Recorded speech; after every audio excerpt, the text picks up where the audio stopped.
사랑하는 형제자매 여러분, 여러분은 이것을 알아두십시오. 누구든지 듣기는 빨리 하고 말하기는 더디하고 노하기도 더디하십시오. 노하는 사람은 하나님의 의를 이루지 못하기 때문입니다. 그러므로 더러움과 넘치는 악을 모두 버리고 온유한 마음으로 여러분 속에 심겨주신 말씀을 받아들여야 합니다.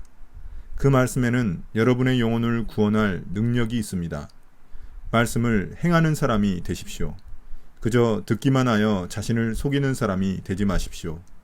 말씀을 듣고도 행하지 않는 사람은 있는 그대로의 자기 얼굴을 거울 속으로 들여다보기만 하는 사람과 같습니다. 이런 사람은 자기의 모습을 보고 떠나가서 그것이 어떠한지를 곧 잊어버리는 사람입니다. 그러나 완전한 율법, 곧 자유를 주는 율법을 잘 살피고 끊임없이 그대로 사는 사람은 율법을 듣고서 잊어버리는 사람이 아니라 그것을 실행하는 사람인 것입니다. 이런 사람은 그가 행하는 일에 복을 받을 것입니다.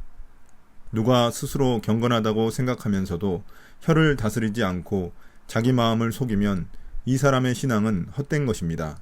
하나님 아버지께서 보시기에 깨끗하고 흠이 없는 경건은 고난을 겪고 있는 고아들과 과부들을 돌보아주며 자기를 지켜서 새 속에 물들지 않게 하는 것입니다.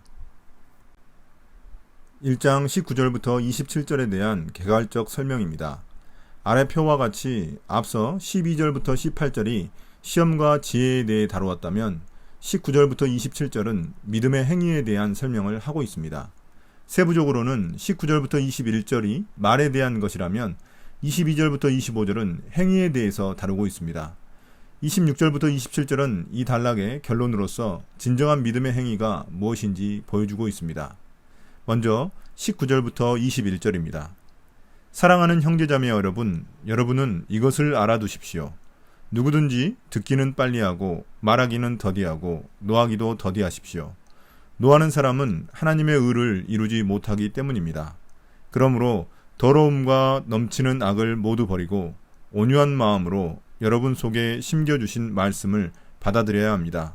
그 말씀에는 여러분의 영혼을 구원할 능력이 있습니다. 앞서 이와 유사한 단락인 9절부터 11절에서는 재물에 대한 태도를 다뤘다면 19절부터 27절은 말과 행실에 대한 태도를 다루고 있습니다. 먼저 첫째 단락인 19절부터 21절은 말에 대한 태도입니다. 듣는 것을 속히 하고 말하기와 노하기를 더디하라는 것은 말과 분노를 절제하라는 잠언의 가르침과 같습니다. 하나님의 말씀을 제대로 듣지 않고 자기 말부터 하거나 급히 성내는 것은 하나님에 대한 신뢰가 부족하기 때문입니다. 또한 상대방을 사랑하지 않기 때문입니다. 이런 태도로는 하나님의 의, 즉 구원을 이루지 못합니다. 진리의 말씀을 듣고도 행하지 않기 때문입니다. 그래서 21절에서는 우리가 버려야 할 것과 받아들여야 할 것을 대조하여 말하고 있습니다. 버릴 것은 더러움과 넘치는 악입니다. 이런 것들은 우리 마음의 욕심에서 나오는 것입니다. 반면 받아들여야 할 것은 앞서 말한 진리의 말씀, 복음입니다. 이것을 여기서는 우리 속에 심겨주신 말씀이라고 말하고 있습니다. 마치 열매를 맺기 위해 심은 씨앗으로 비유하고 있습니다. 또한 온유한 마음으로 그 말씀을 받으라는 말은 겸손한 마음으로 듣고 순종하라는 의미입니다. 그 말씀을 듣고 행할 때에만 하나님 자녀로서의 의로운 삶이 가능하기 때문입니다.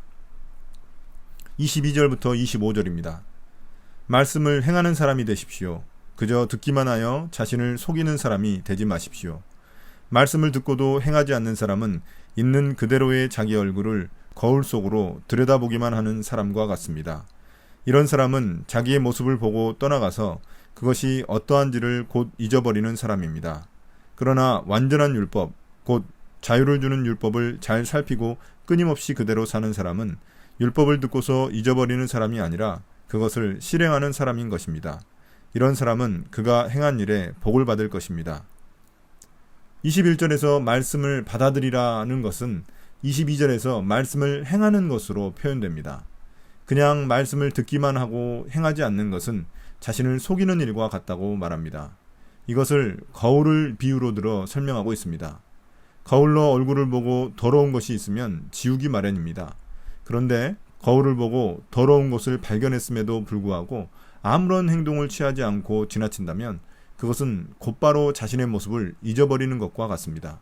그럼 거울을 볼 필요도 없는 것입니다. 그러니 이런 모습은 미련한 자의 모습입니다. 이 모습이 마치 말씀을 듣고 행하지 않는 자와 같다는 것입니다. 그럼 우리는 어떻게 해야 할까요? 이것을 25절에서 설명합니다. 여기서 율법이란 하나님의 말씀을 의미합니다. 하나님의 말씀은 완전한 진리로서 우리가 그것을 듣고 행하면 우리를 더러움과 넘치는 악에서 자유케 해줍니다. 그것이 여기서 말하는 복이자 구원입니다. 26절, 27절입니다.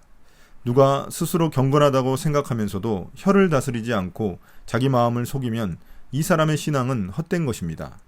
하나님 아버지께서 보시기에 깨끗하고 흠이 없는 경건은 고난을 겪고 있는 고아들과 과부들을 돌보아주며 자기를 지켜서 새 속에 물들지 않게 하는 것입니다. 마지막 단락에서는 말과 행위로 나타난 믿음의 행위를 경건이라는 주제로 결론짓고 있습니다. 첫째, 말과 관련된 경건의 모습입니다. 말씀을 듣고도 혀를 다스리지 못하는 것은 결국 자기 마음을 속이는 것이며 헛된 신앙이 될 뿐입니다. 이것은 하나님의 말씀을 듣기만 하고 행하지 않는 자의 모습을 말합니다. 하나님 말씀을 듣고도 성급하게 말하고 성내는 자의 모습입니다. 경건한 신앙이란 말씀을 듣고 순종하여 자신의 혀를 제어할 줄 아는 것입니다. 더 자세한 내용은 3장에서 설명합니다. 둘째, 행위와 관련된 경건의 모습은 두 가지를 언급합니다. 먼저 고난을 겪고 있는 고아와 과부를 돌보는 것입니다. 하나님 말씀의 요약을 하나님 사랑과 이웃사랑이라고 말할 수 있습니다. 그렇기에 말씀을 듣고 행한다는 것은 사회적 약자에게 관심을 갖는 것으로 드러나야만 합니다. 이렇게 행위와 관련된 경건의 모습은 사회적 약자를 돕는 이웃사랑뿐만 아니라 한 가지가 더 있습니다. 그것은 자기를 지켜 새 속에 물들지 않게 하는 것입니다. 세상의 가치관과 유행을 따라가지 말아야 한다는 말입니다. 진정한 경건이란 9절부터 11절에서 재물에 대한 유혹을 말했듯이 이기적이고 탐욕적인 세상 흐름에 맞서서 하나님 말씀을 쫓아 행하는 삶을 살아가는 것입니다. 오늘의 묵상 포인트입니다. 첫 번째, 우리는 하루에도 수많은 SNS를 통해 말씀의 홍수 속에 살아가고 있습니다. 그러나 내 삶은 많이 변화되지 않고 세상은 좋아지지 않았습니다. 그것은 우리가 말씀을 듣기만 하고 행하지 않기 때문입니다. 말씀을 듣고 행하지 않는 것은 거울을 보고도 아무런 행동도 하지 않는 것과 같이 어리석은 일입니다. 10가지 말씀을 듣고 아무것도 행하지 않는 것보다 한 가지 말씀을 듣더라도 한 가지를 순종하는 것이 진실한 신앙입니다. 두 번째, 진정한 경건은 내 입에서부터 시작됩니다. 내가 하는 말이 내 안에 무엇이 들어있는지를 보여주는 것입니다.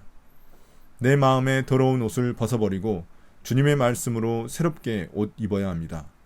하나님을 사랑하고 신뢰하는 자는 급히 말하거나 성내기를 자제하는 자이며 잘 듣는 자입니다.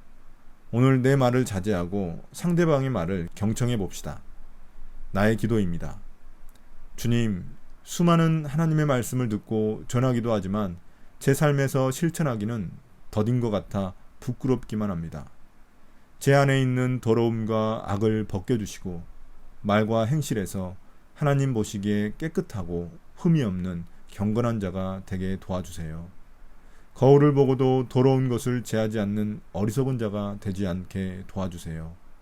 머리의 지식이 제 손과 발로 전달될 수 있게 도와주세요. 예수님 이름으로 기도드립니다. 아멘.